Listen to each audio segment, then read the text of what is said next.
Are you someone who tends to get stuck in a loop of negative thoughts? Like one negative thought enters and then it starts to ruminate in your head, like that negative thought connects to the other negative thoughts, and then you've got an entire web of negative thoughts in your head. And hours go by, you don't realize you're thinking the same thing over and over again, and you just cannot stop. If you're someone who is stuck in this problem, well, you have come to the right place. In this video, I will discuss how to master your mind and how to control those nasty, intrusive thoughts. Let's go.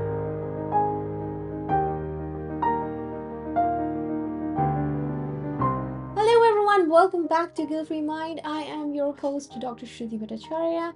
I am the author and owner of guiltfreemind.com, your one-stop mental health destination. If you haven't checked out the blog, I urge you to please go and check out the blog ASAP. The link of the blog is there in the description, so go have a look at it. In this video, I will be discussing 10 tips to stop intrusive thoughts, how to get control over how this works. So, let me tell you one thing. The mind is something that's got a pattern of its own, and if you try to suddenly change it, it is going to resist you. So, the steps I'm going to tell you will not be easy initially. It will feel like you're fighting against yourself, but you have to keep going if you want to win this battle and lead a normal life. Intrusive thoughts are unwelcome thoughts. They cause you severe distress. They are not wanted. They do not belong, and they bring along with them fear. Do you really want to live your life in fear? Do you really want to worry if your partner is going to run away with someone else tomorrow? If your parents love you or your sibling more? These are not things that belong here. What belongs here are your studies, your work, what you need to be successful in life. These are the things that belong here, not insecurity, not fear, not these unwelcomed things that prevent you from leading a successful, productive, and positive life. So, these intrusive thoughts have been observed in case of those who suffer from PTSD, OCD, anxiety disorders, or depression. Now, if you've had PTSD, then it's more likely that you'll keep reliving the situation again and again in your head, and that gives rise to intrusive thoughts. So you have to put a stop to this as soon as possible. Now, if you did not realize till now that you have intrusive thoughts, but you're now realizing that, oh, so what I was thinking was intrusive thoughts, people also call it as overthinking. So if you're someone who overthinks and you've got this intrusive thoughts problem, you have to put a lid on it today. Not tomorrow, not a week after, not the next year. Today. Because you don't know how much damage these can cause over time. And these only increase. And they affect you, they affect the people around you, they affect your work environment, they affect everything in your vicinity. So you have to stop these as soon as possible. Now, let's discuss how. Point number 1. Recognize and acknowledge. First, you have to understand that the thought that's going on in your head is wrong. It does not belong there. It's not helping you. So you have to start learning to recognize intrusive thoughts. Now, if you've got the same thought that's going over and over and over in your head, stop yourself and ask, how long have I been thinking about this? If it's been like over half an hour, or if it keeps coming back, like, circles around and comes back every 2 minutes, it is an intrusive thought. And is it helping you with your work?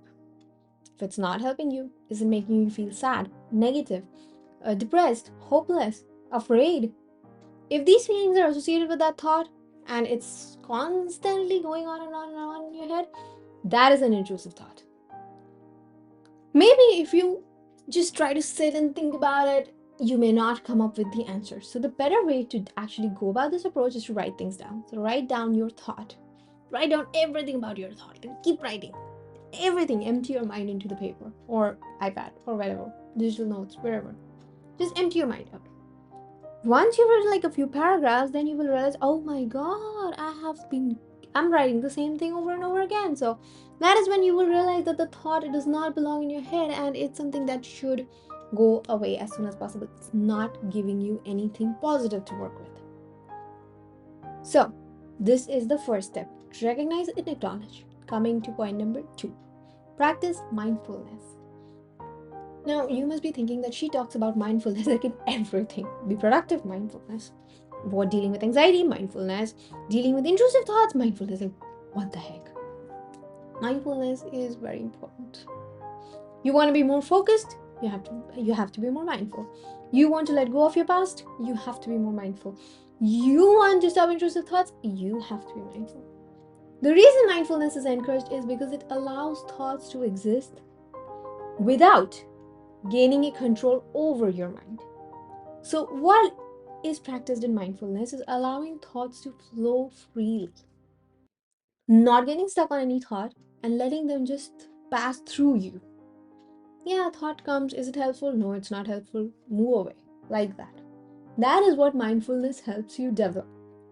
Not in a day, not in a month. You have to keep going for at least 3 months to start seeing a difference in your thought patterns.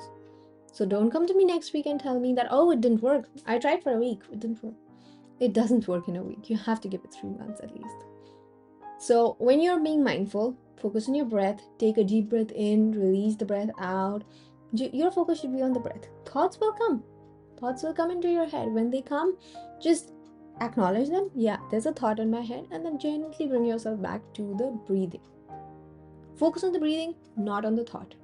So, this teaches you how to focus on what is more important in the moment rather than what's actually badgering you. Point number 3, reframe negative thoughts. How will you reframe negative thought? Write it down. Trust me, writing is a hugely powerful tool and is one of the most underrated as well. You've got a negative thought, you're thinking about it, it's causing you a headache. Is that really how you want to go about it? No, right?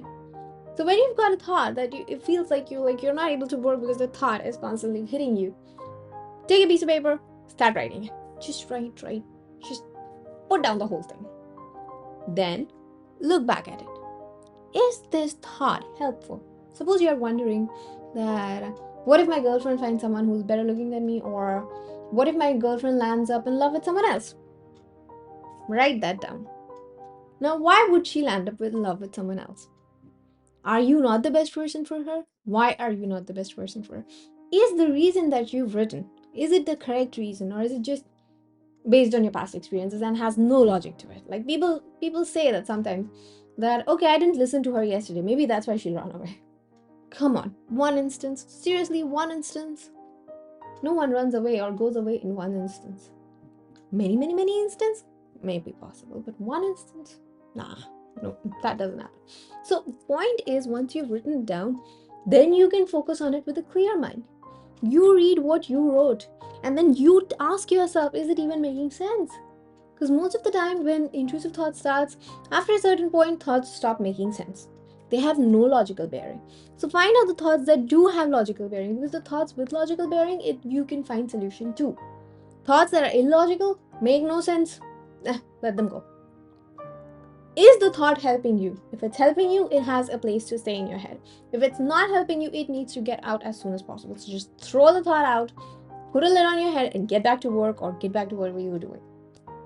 Point number 4, set boundaries with your thoughts. As I mentioned, is the thought worth wallowing on, or should you let it go?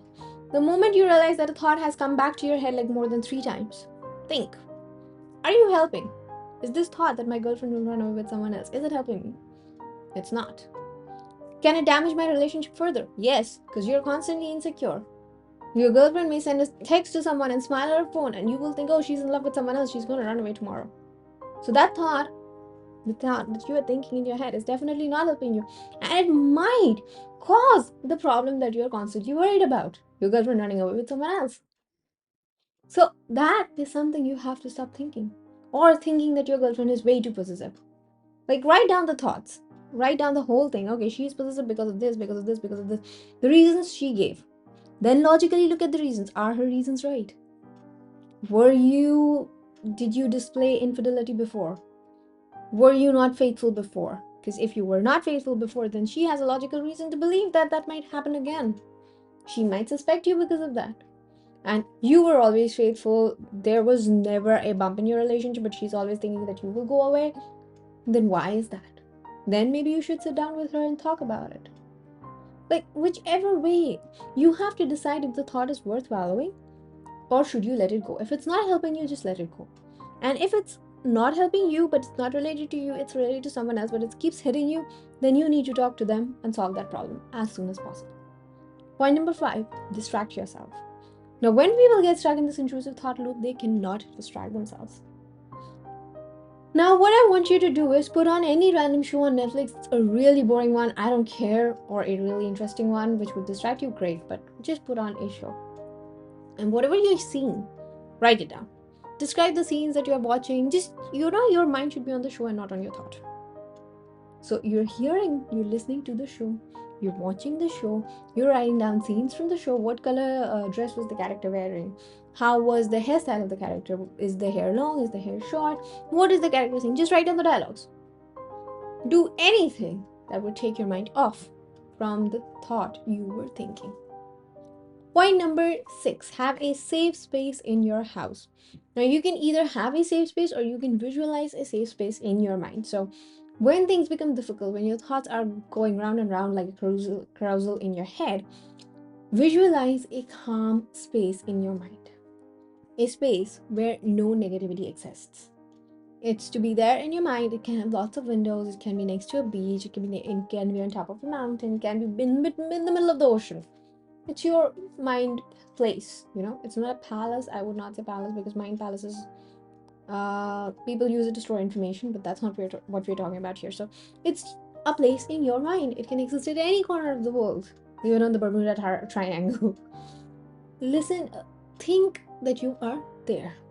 Transport yourself there. You should be able to feel the breeze, you should be able to feel the sand, you should be able to feel the water if you're on the water, or you should be able to feel rocks and pebbles and all if you're on a mountain. Visualize to that extent. Listen to affirmations while you're doing so. Affirmations have a tendency to calm people down, because the way the music is used, the way people speak, you will start to feel a little bit relaxed if you follow these steps. Point number 7, use a thought interrupting phrase. So, suppose things are getting out of hand. You have to find a phrase that grounds you, that you firmly believe in. Like, you can tell yourself that, suppose you were previously in an accident. So you can tell yourself, my feet are touching the ground. I am in the present. I am not in the past. Nothing is going to hurt me. And then you look at the ground. Okay, I am here. My feet are touching the ground. I am safe. Nothing can hurt me. This I'm specifically saying with regards to those who have PTSD from crash or falling down, or an accident like that. So use a phrase that works for you. Now, everyone's phrase will be different depending on what thought you want to combat. You have to use this phrase. Like, your phrase will change. So make one that works for you and use it. Practice it every day, 20-30 times a day. Remind yourself of it so that it stays in your head. Point number 8, develop a routine and follow that. Routines are very important. Routines, when you know what you're going to do after, like, you have to get up, you have to brush your teeth, shower, get ready, do your skincare, then put on your shoes, leave for work, or add breakfast somewhere in there. So put on your shoes, have breakfast, then leave for work. Now you know that these all things have to be done. So you'll just get up automatically, you'll go brush your teeth, you'll take a shower, you'll automatically do skincare, you'll wear your clothes, you put on your shoes, you'll go have breakfast, make breakfast, whatever. So you don't have to think twice about it. So the more routines you have in your day, so like you have a morning routine, so same way you should have an evening routine, then you should have a night routine. More routines you have, the less time your brain gets to engage in other thoughts, because it's focused on what you have to do next. Okay, now we are up. We have to go first brush, then we have to go to the shower, then we have to wear clothes. So your brain is like, okay, this, then this, then this, then this. It's not getting the time to think about the other thoughts. So develop routines and stick to them. Point number 9, self-compassion. Talk to yourself the way you would talk to a friend. Don't be cruel to yourself. Don't tell yourself, oh, your girlfriend's gonna leave you because you're just so dumb looking. Would your friend say that to you? Would your closest friend say that to you? What did your closest friend say to you? With that regard, use that instead of your own thoughts. Talk to your friend the way talk to yourself the way your friend would talk to you. What would they say in this regard? What would this other person whom you actually listen to, would say if you were discussing this with them? And what they say, focus on that. Remember that. and remind yourself that, repeat those words to yourself. Okay, if my friend was here, he or she would have said so and so, that I look really amazing, and whosoever thinks that is just a dumb person, and I don't have to think about that, and I shouldn't think like this is a negative thought pattern, so yeah, I'm not going to think like this. Remember what they said, people who actually wish you well, and use that. Point number 10, if all of these things are not helping you, and if you still find yourself stuck in the loop of negative thought constantly to the point where it's affecting your day to day life, please seek out professional help. They can analyze the whole situation, they can go right down to the roots and help you make changes at the base level so that on the surface, the changes are seen much faster. You can try out these methods yourself. They will help. You have to just give it time and you have to be consistent. But if you need something quickly, a solution really quick, then please do not hesitate to visit a mental health professional. They will tailor your therapy as per what you need. With that, well, this video is done. If you found it insightful, please go ahead and hit that like button, subscribe button, ring that notification bell, set it to all, and share these videos with your friends. Most of us don't tell others what we're thinking, but a lot, at least 70% of the people, do get stuck in intrusive thoughts at some point or the other. So please help out your friends, family, co-workers, everyone by sharing this. Thank you so much for tuning in, and I will see you in my next video. Bye bye, take care.